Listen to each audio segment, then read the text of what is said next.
Hey guys, so today I'm going to be doing a video using the Naked 3 palette and the Kat Von D Shade and Light Contour palette.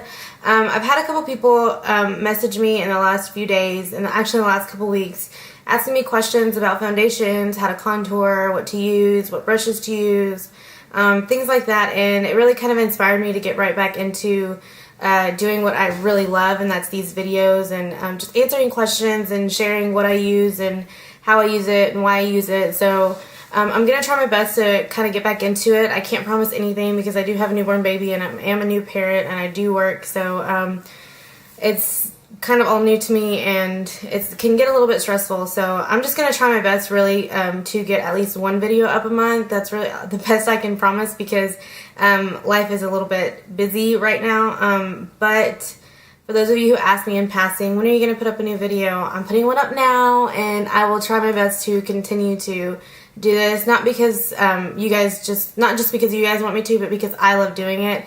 It's just sometimes I have to decide whether or not I'd love to do this or sleep. So you kind of got to weigh out the options, and I love my sleep. So, but yeah, if you guys want to see how I did this look, then please keep watching. Bye. Hey guys, okay, so to start off with, I'm using the Clinique All About Eyes concealer. It's a really good concealer. It's very seamless and it goes on really well. It's a good base for my eyeshadow as well, and I always like to have a concealer that can do both. Use it as a base for my concealer as well as cover up my circles, my dark circles, and brighten up.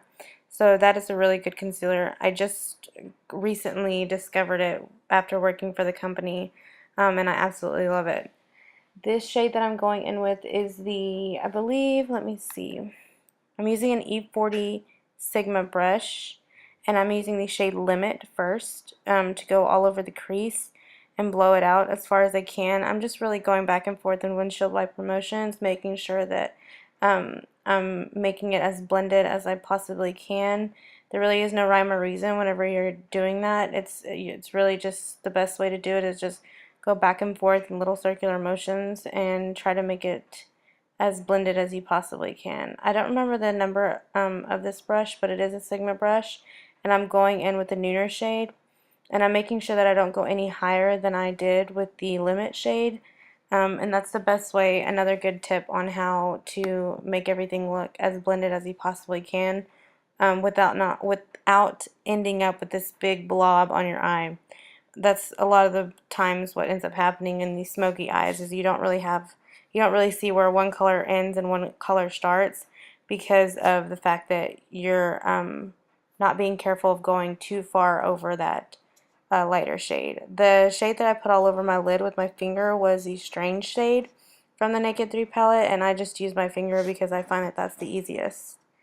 The shade that I'm going in with this same brush that I was using with the Nooner shade is Dark Side, I believe. Yes, this is Dark Side, and I'm just putting that out on the outer corners towards the inner lid, not too far, but I am darkening out that outer lid just to give it a little bit more dimension and show a little bit more of a smoky look. Again, I'm not going further or overpowering the shades that are underneath each shade that I layer.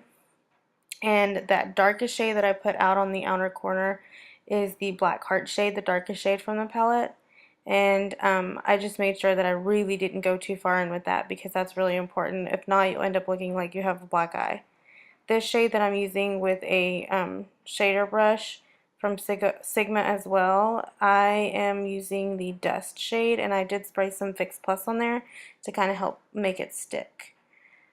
Here I'm using the, I believe it's the NYX eyeliner. It's just a regular $2 eyeliner. It's actually one of my favorites. It's better than any $20 eyeliner I've ever tried. I did try the Benefit push-up liner. I tried the Urban Decay one. Clinique has one as well that I like, but I feel that both do pretty much the same thing, only the one at Walmart is like $20 cheaper. So yeah, that's a really good price, and it also really helps with people who have never done or have never really practiced the wing liner, it's a good liner to use just to practice. Here I'm using L'Oreal True Match and a angled flat top kabuki brush from Sigma, and it is the shade W4 in the L'Oreal True Match again. I just recently changed from the W3 to the W4. I felt like the W3 was, well, I actually knew the W3 was too light, and I was still wearing it, but I actually went and picked this one up, and I think I like it. I may have to go with a little bit less of a yellow, but for filming purposes, I went ahead and used it, and I got away with it, I guess. It works okay. Here I'm using the same concealer that I was using all over my eyes and for the eyeshadow base, and I'm making sure that I'm not going too far and I'm not putting too much.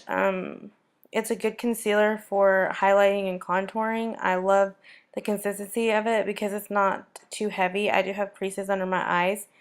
My and this, I'm sorry, this does not crease up under my eyes and kind of get into the fine lines of my face. So that's what I mean by saying it's so lightweight. And it does do a really great job of covering up dark circles or blemishes that I have. And it is a lot more of a full coverage concealer if you need it to be. I was using, again, I'll put all these brushes down below, but I was using the yellow shade from the Shade Light contour palette with a Sigma brush to just set all that concealer, and now I'm using a, what is this called? I need to start remembering these brushes, but I'm using the middle shade from the Kat Von D palette, the bronzer shade in the middle, to contour my face. I'm making sure that I'm not going too far down, because if I do, that defeats the purpose of contouring. You really have to make sure that if you drag it too far down that you clean it up with the foundation brush, because the whole point of doing a contour is to make your face look slender and more defined, and whenever you start to go too far down, that is how you just end up with a big blob. Once again, it's kind of like the whole concept from doing your eyeshadow. You just have to make sure that you're not going too far, because if you do, it just ends up looking like a hot mess. And this is one of my favorite brushes to contour with. I just think that it really does a good job of blending everything together. Here I'm using the Dip Brow Pomade by Anastasia Beverly Hills. I believe it's in the brown shade. I don't know the name exactly. But I just use a flat definer brush by Sigma, and I line out the top and the bottom just a little bit and go back in with an Anastasia Beverly Hills comb at the end of one of her brushes and just kind of let all the hairs fall in together and make sure that everything is nicely combed. I do need to go get my eyebrows done, but again, for filming purposes, I went ahead and just dealt with it. And I'm talking because my mom called me, and I know better than to ignore her phone calls, so that's why I look like I'm talking to myself, but I swear I'm not. This dip brow pomade is really easy to go heavy-handed on, so if you're not careful, you can look like your brows were just straight up drawn on like a Sharpie, which is where this little end, this spoolie thing comes in handy, because it makes sure that I don't leave any crazy lines or make it too defined.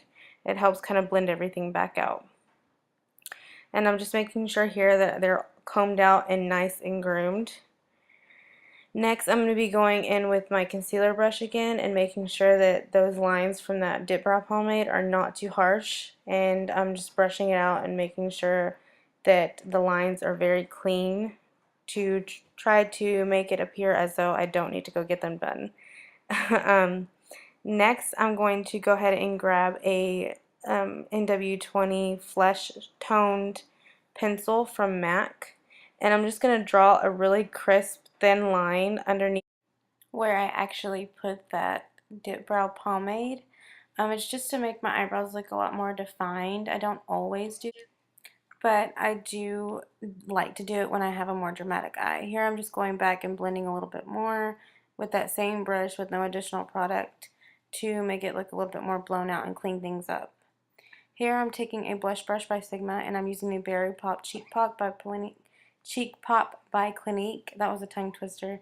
And I'm just using that on the apples of my cheeks. I really like this color. It's a good color for winter. It's got some earth tones in it, I feel like, and it's really natural. As you can see, it's not too bright. Here I'm using an angled brush that came in a Makeup Geek set, and I'm using what is this shade? It's the MAC highlighter, Soft and Gentle. To blow out my bottom lash line, I'm using just a shader brush that I got from one of the palettes. I believe it was a Smashbox palette, the full exposure one, but I'm just using that same Nooner shade to blow out my bottom lash line and make it a little bit more smoky. It always helps whenever you use the blending shade that you use on the top of your eyelid to blend out and blow out the bottom, because it just kind of ties everything together. Here I'm using the Bottom Lash Mascara by Clinique to individualize my bottom lashes. I love this mascara for that. It really does make a difference. I feel like I can really just individualize each lash.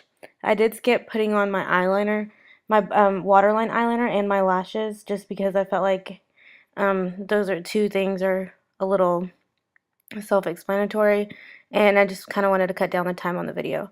So here I'm using a Tawny lip liner by Jordana. It's like a $2 eyeliner from Walgreens, and it's one of my favorites.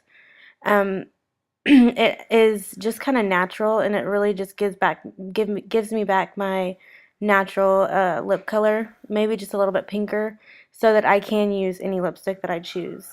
Here I'm using the 1993 Revolution matte lipstick by Urban Decay, and it's just a brown toned, really pretty nice lipstick. This is the I can't remember the darkest shade. I just said it earlier. I will list it down below. But this is the darkest shade from the Naked 3 palette, and I just decided to go back in and darken up that outer corner to just make it a little bit more dramatic. I usually do go back and make sure that everything is dark like I like and blown out before I finish up. So, yeah, guys, that's it. This is the last thing that I do, and I hope you guys enjoyed, and I will see you guys again. Thanks. Bye.